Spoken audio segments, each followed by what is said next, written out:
وأشهد أن محمدا عبده ورسوله يا أيها الذين آمنوا اتقوا الله حق تقاته ولا تموتن إلا وأنتم مسلمون يا أيها الناس اتقوا ربكم الذي خلقكم من نفس واحدة وخلق منها زوجها وبث منهما رجالا كثيرا ونساء واتقوا الله الذي تساءلون به والأرحام إن الله كان عليكم رقيبا يا أيها الذين آمنوا اتقوا الله وقولوا قولا سديدا يصلح لكم أعمالكم ويغفر لكم ذنوبكم ومن يطع الله ورسوله فقد فاز فوزا عظيما أما بعد فإن خير الحديث كتاب الله وخير الهدي هدي محمد صلى الله عليه وسلم وشر الأمور محدثاتها وكل محدثة بدعة وكل بدعة ضلالة وكل ضلالة في النار اللهم صل على محمد وعلى آل محمد كما صليت على إبراهيم وعلى آل إبراهيم إنك حميد مجيد اللهم بارك على محمد وعلى آل محمد كما باركت على إبراهيم وعلى آل إبراهيم إنك حميد مجيد رب اشرح لي صدري ويسر لي أمري واحلل عقدة من لساني يفقهوا قولي رب زدني علما اللهم انفعنا بما علمتنا وعلمنا ما ينفعنا وزدنا علما فأعوذ بالله السميع العليم من الشيطان الرجيم بسم الله الرحمن الرحيم يا أيها الذين آمنوا اتقوا الله وكونوا مع الصادقين ہر قسم کی حمد و ثنا اس اللہ رب العالمین کے لیے جو ساری کائنات کا خالق مالک اور رازق ہے۔ درود و سلام امام الانبیاء سید الانبیاء سید الاولین والآخرین ساری کائنات سے افضل اور اعلیٰ جناب محمد الرسول اللہ صلی اللہ تعالی علیہ وسلم کی ذات گرامی پر۔ سامعین محترم، اللہ رب العزت کی کتاب مبین سے جو آیت مبارکہ اس وقت میں نے پڑھی ہے، اللہ رب العزت فرماتے ہیں اے ایمان والو اللہ سے ڈر جاؤ اور سچے لوگوں کا ساتھ اختیار کر لو۔ یہ دور بڑا ہی پرفتن دور ہے، اس میں رہتی سہتی کسر سوشل میڈیا نے نکال دی ہے کہ بے حیائی عروج پر ہے، جس کا ہم شاید اندازہ بھی نہیں کر سکتے۔ ہمارے معاشرے کے اندر بہت ساری خرابیاں پائی جاتی ہیں۔ ان حالات میں، ان فتنوں سے، اس بے حیائی کے کاموں سے، اس معاشرے کے بگاڑ اور فساد سے اپنے آپ کو بچانا، اپنے گھر والوں کو، اپنے اہل و عیال کو بچانا یہ انتہائی ضروری ہے۔ اس کا ایک حل یہ ہے کہ ہم اچھے لوگوں کا ساتھ اختیار کریں، نیک لوگوں کی مجلس میں بیٹھیں، نیک لوگوں کے ساتھ رہیں گے تو آپ کا رجحان نیکی کی طرف ہوگا، وہ آپ کو نیکی کی دعوت دیں گے، اور آپ پہلے کوئی زیادہ نیکی کی رغبت نہ بھی رکھتے ہوں، آہستہ آہستہ آپ نیکی کی دعوت کی طرف مائل ہو سکتے ہیں۔ برے لوگوں سے اجتناب کریں، بری مجلس کا حصہ نہ بنیں۔ ایسے لوگ جو برائی کی طرف اپنے آپ کو لگائے ہوئے ہیں، اگر آپ کا اٹھنا بیٹھنا، آپ کا چلنا پھرنا، آپ کی مجلسیں، آپ کے شب و روز برے لوگوں کے ساتھ ہوں گے، ایک وقت آئے گا کہ آپ بھی برائی کے اندر داخل ہو جائیں گے اور برے لوگوں میں شامل ہو جائیں گے۔ اللہ رب العزت نے نبی کریم صلی اللہ علیہ وسلم کو بھی یہی حکم دیا ہے، اور آپ کے ذریعے ہم سب کو یہی حکم دیا، وَاصْبِرْ نَفْسَكَ مَعَ الَّذِينَ يَدْعُونَ رَبَّهُمْ بِالْغَدَاةِ وَالْعَشِيِّ۔ اللہ فرماتے ہیں کہ اپنے آپ کو ایسے لوگوں کے ساتھ لگائے رکھیں جو صبح اور شام اپنے رب کو پکارتے ہیں۔ آپ ایسے لوگوں کے ساتھ تعلق رکھیں، آپ کی مجلس ایسے لوگوں کی مجلس ہونی چاہیے کہ جن کا اللہ کے ساتھ تعلق ہے، جو اہل توحید ہیں، جو کتاب و سنت پر عمل کرنے والے ہیں اور اپنی زندگی اور شب و روز کو اسلام کے مطابق بسر کرنے والے ہیں۔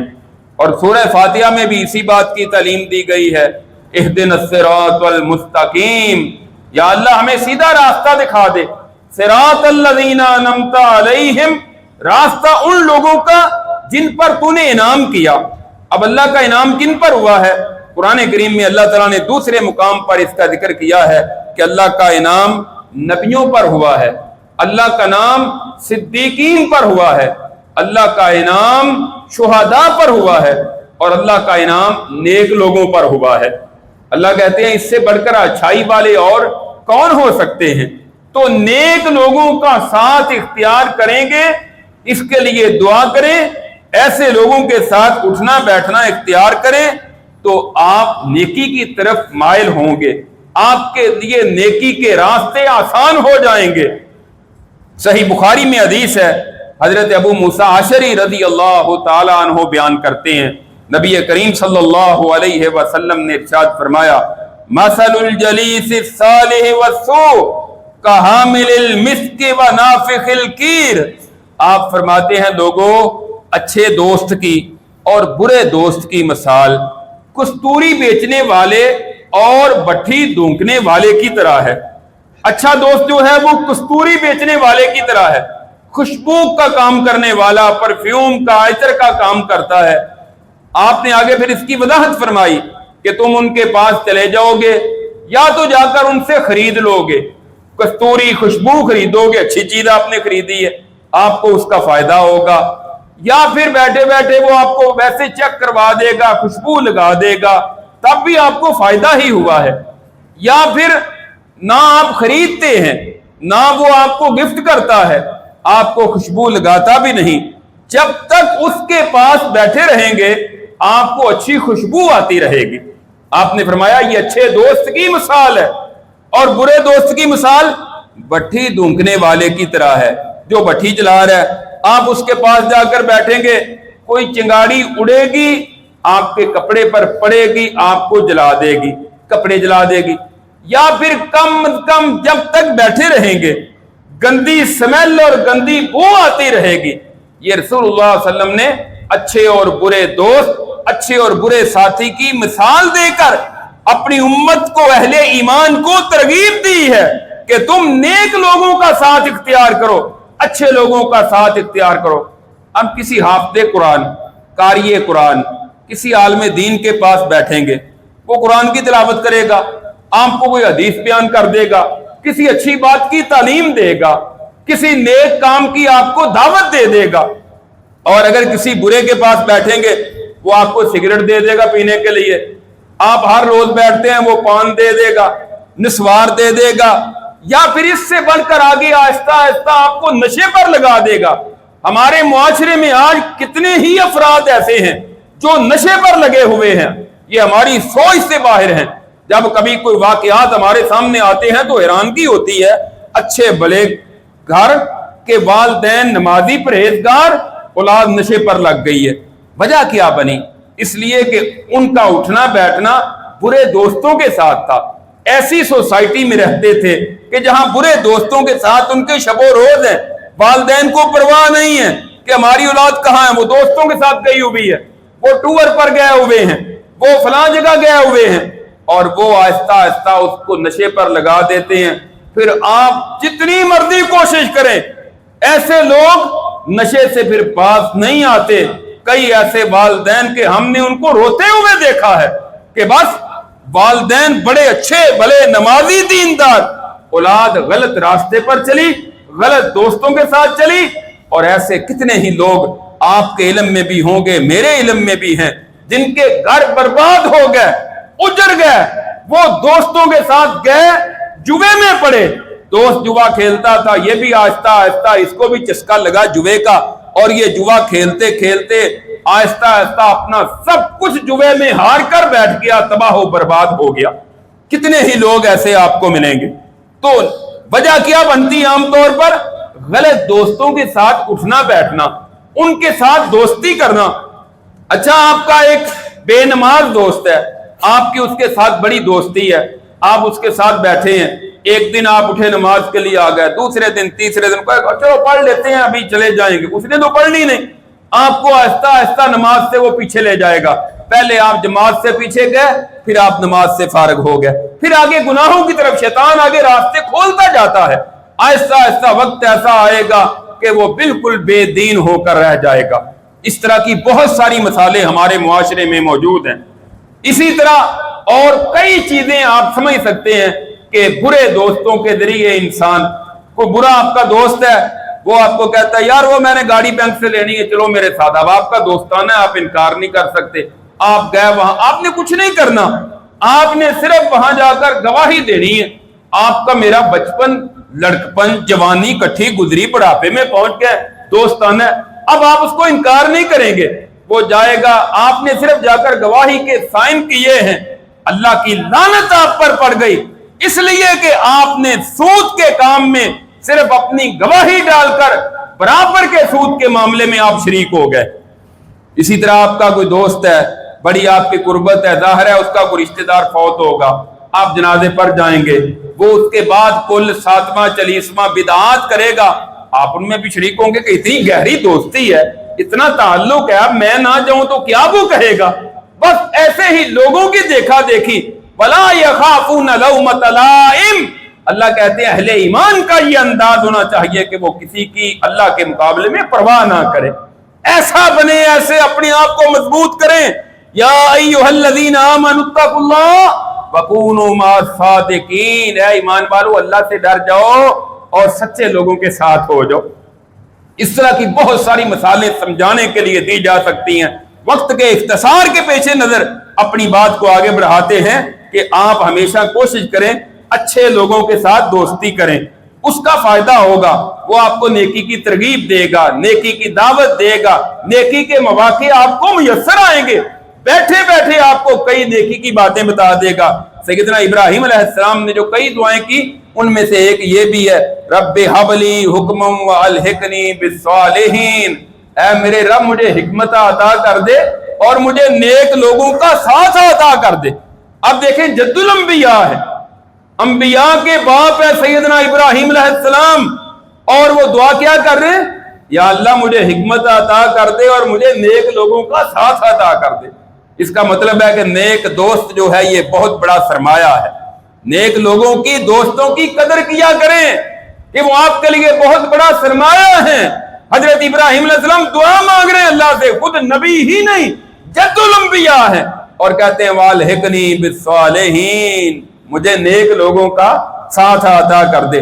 حضرت ابو سعید خدری رضی اللہ تعالیٰ عنہ کہتے ہیں رسول اللہ صلی اللہ علیہ وسلم نے فرمایا، جامع ترمذی میں یہ حدیث ہے، آپ نے فرمایا لا تصاحب الا مؤمنا، نہ تو دوستی کر سوائے مومن کے. مومن کے سوا کسی کے ساتھ دوستی، مومن کے سوا کسی کے ساتھ دوستی. یہ جو سو رہے ہیں ذرا میری طرف دیکھیں، گھٹنے چھوڑ کر بیٹھیں سیدھے ہو کر تاکہ نیند نہ آئے. مومن کے سوا کسی سے دوستی نہ کرو، مومن کے ساتھ دوستی کرو. ولا یأکل طعامک الا تقی، اور تیرا کھانا نہ کھائے سوائے پرہیزگار کے. آپ نے فرمایا تیرا کھانا نہ کھائے سوائے پرہیزگار کے. اب آپ ایک مسکین کو کھانا کھلانا چاہتے ہیں، ایک طرف وہ ہے جو نشہ کرتا ہے، بے نماز ہے، بے دین ہے، ایک طرف وہ ہے جو مومن ہے، نماز پڑھتا ہے، قرآن پڑھتا ہے، دین والا ہے. اب دونوں میں سے اچھا کون ہے؟ آپ نے کھانا تو ایک بندے کو کھلانا ہے، تو اب دین والے کو کھلانا چاہیے نا۔ بہت سارے لوگ متاثر ہو جاتے ہیں کہ باہر عوام جو ہے ان کو کھانا کھلانا، دسترخوان لگانا بڑا اچھا کام ہے۔ کون کہتا ہے اچھا کام نہیں ہے؟ لیکن وہ جو دسترخوان ہر روز دینی مدارس میں 3 مرتبہ لگتے ہیں، دین کے طالب علم کھاتے ہیں، جو 24 گھنٹے یا دن کا اکثر حصہ قرآن پڑھتے ہوئے گزارتے ہیں، کیا ان کو کھانا کھلانا اچھا ہے یا ان کو کھانا کھلانا اچھا ہے؟ اللہ کے رسول فرماتے ہیں وَلَا تَأْكُلْ طَعَامَكَ إِلَّا تَقِيٌّ، نہ تیرا کھانا کھائے سوائے متقی پرہیزگار کے۔ ہاں مجبوری کے حالات ہیں، کسی وقت وہ بھوکا مار رہا ہے، پیاسا ہے، اس کو کھانا کھلائیں، اس کا یہ مطلب نہیں ہے کہ ہم روک رہے ہیں کہ اس کو بالکل کھانا نہیں کھلانا، لیکن جب برابری ہے، دونوں طرف بندے موجود ہیں، تو پھر ترجیح دیندار کو دیں، ترجیح نیک بندے کو دیں، ترجیح ایسے بندے کو دیں کہ جو بندہ زیادہ نیکی کی طرف مائل ہے، پرہیزگار ہے، تقوی ہے اس کے اندر، اس لیے وہ آپ کا کھانا کھائے گا، اس کے بعد وہ عبادت کرے گا، وہ قرآن پڑھے گا، وہ نماز پڑھے گا، دوسری طرف آپ کا کھانا کھائے گا، اس کے بعد جا کے وہ بے حیائی کرے گا، شراب پیے گا، وہ غلط کام میں پڑ جائے گا، دونوں کے اثرات تو مختلف ہے نا۔ اس لیے اسلام نے ترغیب دی جب دونوں کا مقابلہ ہو جائے تو پھر ان کو ترجیح دیں۔ ہاں کوئی ایسے حالات ہیں جہاں وہ بھوکے مر رہے ہیں، حالات خراب ہیں، سیلاب آ گیا ہے، وہاں ہر ایک کو کھلائیں، مسلمان کو کیا کافر کو بھی کھلائیں، لیکن عام حالات کے یعنی روٹین کے حالات میں آپ دیکھیں کہ آپ کا پیسہ اچھی جگہ خرچ ہو، نیک لوگ آپ کا کھانا کھائیں۔ اللہ کے رسول کے فرمان کا اور کیا مطلب ہے؟ آپ نے فرمایا نہ تیرا کھانا کھائے الا تقی، مگر پرہیزگار، نیک، نمازی بندہ۔ بلکہ ہمارے ہاں تو معیار ہی بدل چکے ہیں نا اس وقت، ہم کوئی بھی کام کرتے ہیں تو ہمارے سامنے صرف دنیا ہی پیش نظر ہوتی ہے، حتیٰ کہ کوئی نکاح کرتا ہے، شادی کرتا ہے، بیٹے کی شادی، بیٹی کی شادی کرنا چاہتا ہے تو کیا دیکھتا ہے؟ حسب و نسب کیسا ہے، خاندان کیسا ہے، لڑکی کا باپ کیا کرتا ہے، اس کے بھائی کیا کرتے ہیں، ان کا کاروبار کیسا ہے، ان کے پاس مال کیسا ہے۔ اللہ کے رسول صلی اللہ علیہ وسلم کی تعلیم کیا ہے اور ہماری سوچ کیا ہے؟ نبی صلی اللہ علیہ وسلم فرماتے ہیں، حضرت ابو ہریرہ کہتے ہیں، صحیح بخاری میں یہ حدیث ہے، تنکح المرأۃ لاربع، کہ عورت سے 4 وجوہات کی بنا پر نکاح کیا جاتا ہے، 4 وجوہات کی بنا پر۔ لمالہا، مال کی وجہ سے کہ وہ بڑی مالدار خاتون ہے، اس کا باپ بڑا مالدار ہے، ولحسبہا، حسب و نسب خاندان بڑا اعلیٰ ہے، ولجمالہا، خوبصورتی کی وجہ سے، ولدینہا، اور چوتھا ہے دین کی وجہ سے۔ پھر آپ نے فرمایا فاظفر بذات الدین تربت یداک، تیرے ہاتھ خاک لوہد ہوں اور دین والی کو اختیار کر کے کامیابی حاصل کر لو۔ ہمارے معاشرے میں کتنے لوگ دیکھتے ہیں، الحمدللہ ایسے ہیں آج بھی، کہ جو دیکھتے ہیں کہ لڑکا نماز پڑھتا ہے یا نہیں۔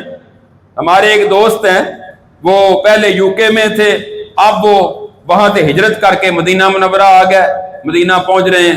وہ کہتے ہیں میری ایک ہی بیٹی پاکستانی ہے، 30 سال سے یو کے میں ہے۔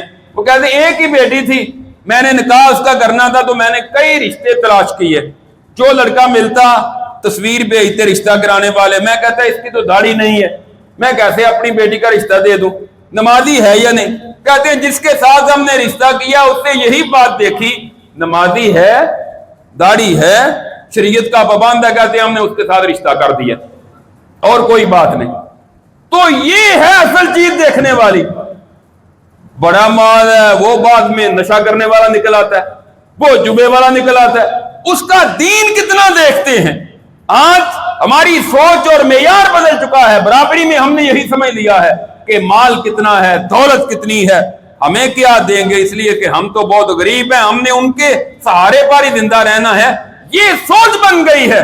اللہ کے رسول ترجیح دے رہے ہیں کہ تمہارا تعلق دین والوں کے ساتھ ہو، دین والوں کے ساتھ دوستی ہو، دین والے تمہارا کھانا کھائیں، دین والوں کو اپنی بیٹی کا نکاح دو، دین والا داماد تلاش کرو، دین والی بہو تلاش کرو، اپنے گھر میں لے کر آؤ، وہ دین والی ہوگی، تمہاری اگلی ساری نسل دین والی بن جائے گی۔ وہ بے دین ہوگی تو ساری نسل بگڑ جائے گی، بے دین بن جائے گی۔ ایسے لوگوں کو بھی میں جانتا ہوں کہ بندہ جو ہے وہ اس کا تعلق اہل سنت کے ساتھ ہے، اور بیوی جو ہے وہ شیعہ میں سے اس نے نکاح کر لیا، اولاد ساری کی ساری وہی نکل آئی۔ ایسے لوگ بھی ہیں، ایسے لوگ ہماری آنکھوں کے سامنے کئی مثالیں موجود ہیں۔ تو ہم ان چیزوں کو کیوں نہیں دیکھتے؟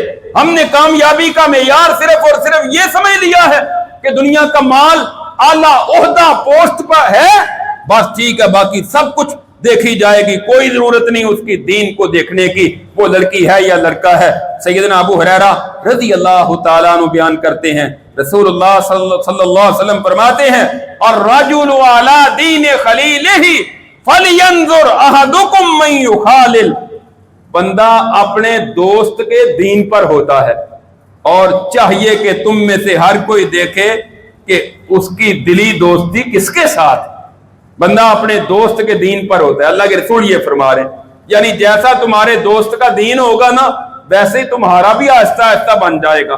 لہذا تمہیں دیکھنا چاہیے کہ تم دوست کس کو بنا رہے ہو۔ وہ اہل توحید ہے، اہل سنت ہے، اہل حدیث ہے، قرآن حدیث پر چلنے والا ہے، اس کے اندر برائیاں تو نہیں پائی جاتی، کبیرہ گناہوں کا ارتکاب تو نہیں کرتا، بے حیا، بے شرم، سود کھانے والا، رشوت کھانے والا اور 2 نمبر تو نہیں ہے۔ آپ اس بات کا خیال کریں، آپ کی اور میری سوچ سے باہر ہیں۔ ایک دوست ہے، یہ سامنے ایک حکیم صاحب آتے ہیں، مجھے کہتے ہیں بار بار کہ آپ جمعے میں لوگوں کو ترغیب دیں، کہتے ہیں میرے پاس اتنی بے حیائی کے کیس آتے ہیں کہ جن کے بارے میں آپ سوچ نہیں سکتے۔ آج ہمارے معاشرے میں اتنی بے حیائی پھیل چکی ہے کہ اتنی زیادہ خرابیاں ہیں معاشرے میں، اور اس کی ایک بڑی وجہ والدین کی اولاد پر توجہ نہ کرنا اور غلط سوسائٹی کا حصہ بننا، غلط لوگوں سے دوستی کرنا، یہ ایک بڑی وجہ ہے۔ آپ کہہ سکتے ہیں کہ 80-90% جو ہے اسی کے اثرات ہوتے ہیں کہ آپ کے اچھے بڑے دیندار گھرانے کی اولادیں جو ہیں وہ غلط راستے پر چل نکلتی ہیں۔ پھر بھی ہم خیال نہیں کرتے، بس اولاد کو بگاڑ رہے ہیں، اس کی پرواہ نہیں ہے، پیسہ خرچ کر رہے ہیں، یاشی کرے، ٹھیک ہے، ان کو بڑے بڑے لاکھوں روپے کے موبائل لے کر دیے ہوئے ہیں، آپ کو پتہ ہی نہیں ہے، آپ کی جرت نہیں ہے کہ آپ اپنی جوان بیٹی اور جوان بیٹے کے موبائل کو دیکھ لیں، اس کے اندر کیا کیا ہے۔ انہوں نے کئی لاکھ لگائے ہوں گے، آپ کی پہنچ تک نہیں ہے، وہ آپ کو دکھانے کے قابل نہیں۔ ایسی ہی صورتحال ہے، اسی معاشرے میں ہم رہ رہے، آپ کو احساس تک نہیں ہے کہ میں کیا کر رہا ہوں، اور پھر اثرات اس کے ہوتے ہیں، اس کے نتائج غلط نکلتے ہیں۔ عربی کے کسی شاعر نے کہا ہے، ان المرء لا تسأل وابصر خلیلا وکل قرین بالمقارن یقتدی ان کان ذا شر فجانبہ سرع وان کان خیرا فقارنہ تہتدی۔ کہتے ہیں کسی بندے کو دیکھنا ہے نا تو اس کے متعلق نہ پوچھ، اس کے دوست کو دیکھ لے جا کر کہ وہ کس طرح کا ہے، اس کے دوست کیسے ہیں، اس کا کس طرح کے لوگوں کے ساتھ اٹھنا بیٹھنا ہے۔ کہتے ہیں اس کو جا کر دیکھ لو۔ ہر دوست جو ہے وہ اپنے دوست کے ساتھ ملا ہوتا ہے، وہ اس کی پیروی کرتا ہے، اس کی باتوں کو مانتا ہے۔ اگر وہ برا ہے تو جلدی سے اس سے دور ہو جا، اور اگر وہ خیر والا ہے تو پھر اس کے ساتھ مل جا، وہ پھر خیر کے راستے پر ہی چلے گا اور وہ دوسرے کو بھی اسی پر ہی چلائے گا۔ تو خیر پر چلنا، اچھے راستے پر چلنا۔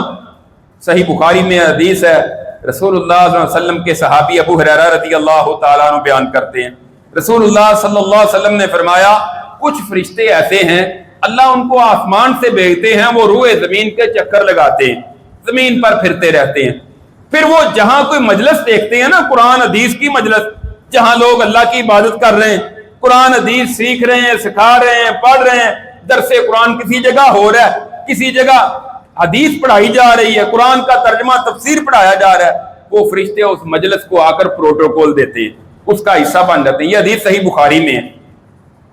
جب وہ مجلس ختم ہوتی ہے فرشتے آسمان پر چلے جاتے ہیں، اللہ کہتے ہیں میرے فرشتوں کہاں سے آئے ہو؟ حدیث میں آتا ہے حالانکہ اللہ کو سب پتا ہے، لیکن اللہ فرشتوں کی زبان سے کہلوانا چاہتے ہیں۔ وہ کہتے ہیں یا اللہ فلاں علاقے میں فلاں محلے میں گئے تھے، اچھا پھر میرے بندے کیا کر رہے تھے؟ یا اللہ بس تیری عبادت میں لگے ہوئے تھے، قرآن حدیث کی مجلس میں بیٹھے ہوئے تھے، دین میں مشغول تھے، مصروف تھے۔ اللہ کہتے ہیں اچھا کیا انہوں نے مجھے دیکھا ہے؟ یا اللہ نہیں دیکھا، اگر مجھے دیکھ لیتے اس سے بھی زیادہ تیری عبادت کرتے، اس سے بھی زیادہ تجھے خوش کرتے۔ ان کا مقصد کیا تھا؟ جنت مل جائے بس۔ انہوں نے جنت دیکھی ہے؟ جنت نہیں دیکھی۔ اگر دیکھ لیتے، اگر جنت دیکھ لیتے تو اس سے زیادہ وہ نیک اعمال کرتے۔ اچھا، اور کوئی مقصد ان کا؟ جہنم سے بچ جائیں۔ انہوں نے جہنم دیکھی ہے؟ جہنم نہیں دیکھی۔ اگر جہنم دیکھ لیتے اس سے زیادہ یا اللہ تجھ سے ڈرتے اور گناہوں سے بچتے۔ اللہ کہتے ہیں میرے فرشتوں فَأُشْهِدُكُمْ أَنِّي قَدْ غَفَرْتُ لَهُمْ، میں تمہیں گواہ بنا کر کہتا ہوں کہ میں نے ان سب کو معاف کر دیا۔ اگلی بات جو سننے والی ہے، فرشتے کہتے ہیں، ایک فرشتہ کہتا ہے فِيهِمْ فُلَانٌ لَيْسَ مِنْهُمْ إِنَّمَا جَاءَ لِهَٰذَا، یا اللہ ان میں ایک بندہ ایسا تھا جو اس مجلس کا باقاعدہ حصہ نہیں تھا، وہ درس سننے کے لیے گھر سے نہیں آیا تھا، وہ کسی دوست کو ملنے کے لیے آیا اور اس کے ساتھ وہ مسجد میں تھوڑی دیر بیٹھ گیا، یا کسی کو ملنے کے لیے آیا تھا، وہ بندہ مسجد میں تھا، وہ بھی اس کے پیچھے مسجد میں آ گیا، نیکی کی مجلس میں شامل ہو گیا، اس کا کیا کرنا ہے؟ یعنی باقیوں کو تو نے سب کو معاف کر دیا ہے، جو اس مقصد کے لیے آیا ہی نہیں تھا، صرف تھوڑی دیر کے لیے اس کو ساتھ ملا ہے مجلس کا، اس کا کیا کرنا ہے؟ اللہ فرماتے ہیں ہم الجلاساء لا یشقا بہم جلیسہم، اور وہ ان کے ساتھ بیٹھ گیا ہے جو نیک لوگوں کی مجلس میں بیٹھ جائے وہ بدبخت نہیں ہوتا، اس کو بھی میں نے معاف کر دیا ہے۔ نیک لوگوں کی مجلس میں بیٹھنے کا کتنا فائدہ ہے کہ تھوڑی دیر بھی وہ بیٹھ جائے تو اس کو بھی بڑا اجر مل جاتا ہے۔ اچھا، صحیح بخاری میں وہ حدیث ہے کہ ایک بندے نے 99 قتل کر لیے، رسول اللہ علیہ وسلم نے بنی اسرائیل کا ایک واقعہ بیان کیا، 99 قتل کر لیے تھے اس نے۔ پھر ایک دن خیال آیا کہ اللہ کو کیا جواب دوں گا، تو وہ گیا ایک صوفی صاحب کے پاس، کسی درگاہ پہ کہنے چلا گیا کسی صوفی صاحب کے پاس، میں نے 99 قتل کر لیے، توبہ ہو جائے گی؟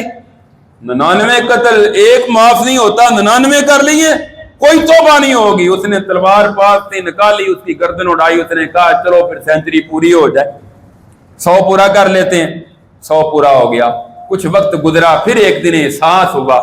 احساس بندے کو اللہ تعالیٰ کرواتے ہیں، دل میں خیال آتا ہے، لیکن نالائکی بدبختی اتنی چھائی ہوتی ہے، شیطان کا غلبہ اتنا ہوتا ہے کہ وہ ہدایت کی طرف جانے نہیں دیتا۔ کہنے لگا اللہ کو کیا جواب دوں گا، چلو پوچھتے ہیں کسی اور عالم دین سے۔ کسی واقعتاً جو عالم دین تھا اس کے پاس چلا گیا، اس سے جا کر پوچھا میں نے 100 قتل کیا ہے، کیا توبہ ہو سکتی؟ اس نے کہا ہاں ہو سکتی ہے، کیوں نہیں، وہ اللہ تعالیٰ معاف کرنے پر قادر ہے، معاف کر دے، کیوں نہیں توبہ ہو سکتی؟ ابھی تو زندہ ہے، موت سے پہلے پہلے جو اللہ سے خالص توبہ کر لی اللہ سارے گناہ معاف کر دیتے۔ اچھا پھر میں کیا کروں؟ اس نے کہا ایک تو اللہ سے توبہ استغفار تو ظاہر ہے کرنی، دوسرا یہ ہے یہاں جس علاقے میں تو رہتا ہے نا، یہاں غلط دوست ہیں تیرے، غلط سوسائٹی ہے، برے لوگوں کا ماحول ہے، اپنا ماحول چینج کر، سوسائٹی بدل، یہاں سے فلاں بستی میں چلا جا، وہاں نیک لوگ رہتے ہیں، وہاں جا کے اللہ سے توبہ کر، معافی مانگ، اللہ کی عبادت کر، اللہ تیرے سارے گناہ معاف کر دیں گے۔ یہ بندہ اسی وقت چلا، خیال آیا تھا، اس نے کہا چلو، چلا، ابھی تھوڑا سا چل کے گیا، حدیث میں آتا ہے اس کی موت کا ٹائم آ گیا، ملک الموت آیا، اس نے روح قبض کر لی۔ اب فرشتے آ گئے، جہنم والے بھی، جنت والے بھی، عذاب والے بھی، رحمت والے بھی۔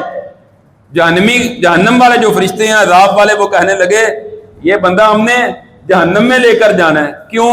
100 قتل کیا ہوا اس نے، اور کیوں؟ رحمت والے کہنے لگے نہیں، ہم نے اس کو جنت میں لے کر جانا ہے، کیوں؟ اس نے ارادہ کر لیا تھا اور نیکوں کی بستی کی طرف چل پڑا تھا، تو گویا کہ اس نے رجوع کر لیا ہے۔ آپس میں اختلاف ہوا، اللہ نے فیصلہ کیا ان کا کسی اور فرشتے کو بھیج کر، اس نے کہا اس طرح کرو تم پمائش کر لو، اگر تو تھوڑا چل کے آیا ہے نا تو پھر یہ جہنم والے عذاب والے فرشتے لے جائیں، اور اگر زیادہ چل گیا ہے، آگے فاصلہ تھوڑا رہ گیا، تو پھر اللہ کی رحمت والے لے جائیں۔ حدیث میں آتا ہے کہ چونکہ اس نے نیک لوگوں کی طرف جانے کا ارادہ کر لیا تھا، بلکہ عمل شروع کر دیا تھا، ابھی چلا تھوڑا تھا، اللہ نے پیچھے والی زمین کو کہا تو لمبی ہو جا، آگے والی کو کہا کہ تو سکڑ جا، اور اللہ کی رحمت والے فرشتوں نے فرمائش کی تو وہ رحمت والے فرشتے لے گئے۔ اب آپ دیکھیں نیک لوگوں کی سوسائٹی کا اس کو مشورہ دیا، اچھے لوگوں کے ساتھ چلے جاؤ، اچھے لوگوں کا ساتھ صحیح بخاری میں ہے رسول اللہ صلی اللہ علیہ وسلم کے پاس ایک یہودی بچہ آیا کرتا تھا. یہودی بچہ آ کر آپ کے پاس بیٹھتا، آپ کی خدمت کرتا، دین کی باتیں سنتا. وہ بیمار ہو گیا، رسول اللہ صلی اللہ علیہ وسلم اس کی عیادت کے لیے چلے گئے. بیمار کوئی ہو جائے تو اس کی عیادت کرنی چاہیے، یہ بہت بڑا اجر و ثواب ہے. کوئی دوست، کوئی محلے دار، کوئی ہمسایہ، کوئی کلیگ بیمار ہو جائے اس کی خبر گیری کرنی چاہیے. رسول اللہ صلی اللہ علیہ وسلم صحابہ کے ساتھ چلے گئے، وہاں جا کر بیٹھے، اس کی عیادت کی. آپ نے کہا یا غلام اسلم، بچے مسلمان ہو جا. پاس ہی اس کا باپ بیٹھا ہوا تھا، تو اس نے اپنے باپ کی طرف نظر دوڑائی تو باپ کہنے لگا اتے ابو القاسم صلی اللہ علیہ وسلم. ابو القاسم رسول اللہ علیہ وسلم کی کنیت ہے ابو القاسم. ابو القاسم کی بات مان لو. بس باپ نے بھی کہہ دیا. اس نے کلمہ پڑھا، ادھر سے اس کی جان نکل گئی. اللہ کے رسول بڑے خوش ہوئے، فرمایا الحمدللہ الذی انقذہ من النار، سب تعریفیں اللہ کے لیے ہیں جس اللہ نے اس کو جہنم کی آگ سے بچا لیا. اچھی مجلس میں بیٹھا کرتا تھا نا، آ کر رسول اللہ کے پاس آتا تھا. کتنا فائدہ ہوگا اچھی مجلس کا اور برے لوگوں کی مجلس کا. یہ بھی حدیث صحیح بخاری میں ہے. ابو طالب رسول اللہ کا چچا، حضرت علی رضی اللہ عنہ کا باپ ہے، بیمار ہوا. اس نے اپنی زندگی میں رسول اللہ کا بڑا ساتھ دیا ہے. دشمنوں کے مقابلے میں ڈھال بن جاتا تھا، اللہ کے رسول کے ساتھ کھڑا ہوتا کہ میرے بھتیجے کو کوئی نقصان نہ پہنچائے. اب اس کی موت کا ٹائم آیا، رسول اللہ صلی اللہ علیہ وسلم اس کے پاس چلے گئے، حضرت علی رضی اللہ تعالیٰ عنہ بھی چلے گئے. آپ نے جا کر اس کو کہا یا امی قل لا الہ الا اللہ کلمۃ احاجو بہا لک بہا عند اللہ.